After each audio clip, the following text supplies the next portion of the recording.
વાત ભરૂચ અને સુરતની કરીએ જે જિલ્લામાં ડ્રગ્સના આરોપીના આંકડા સામે આવી રહ્યા છે। ભરૂચ અને સુરત જિલ્લામાં ડ્રગ્સના કેસ અંતર્ગત 397 આરોપી પકડાયા છે।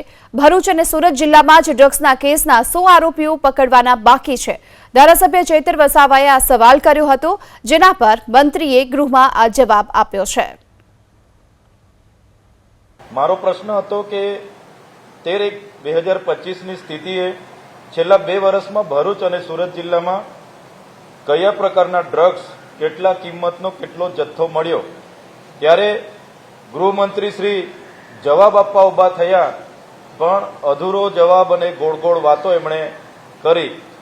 ગૃહમંત્રી લાજવાના બદલે ગાજવાની વાત કરતા હોય, ભરૂચ પોલીસ લાજવાની બદલે ગાજવાની વાત કરતી હોય, આટલા પ્રમાણમાં ડ્રગ્સની વાત થાય છે ત્યારે પંજાબ, ઉડતા પંજાબની વાતો મૂકીને જવાબ આપવામાં ખસી જવાની વાતો કરતા હોય, પણ આ વરવી વાસ્તવિકતા છે।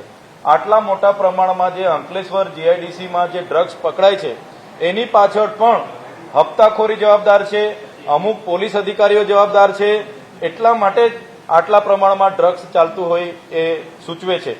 બીજું, મેં આ કંપની પર, જે કંપનીઓમાં ડ્રગ્સ બનાવવાનો પર્દાફાશ થયો, પકડાયો, એના પર શું કાર્યવાહી કરી અને કેટલા આરોપીઓને પકડવાના બાકી છે, ત્યારે 100 જેટલા આરોપીઓ આજ દિન સુધી ડ્રગ્સના પકડવાના બાકી છે, જે ગંભીર બાબત છે।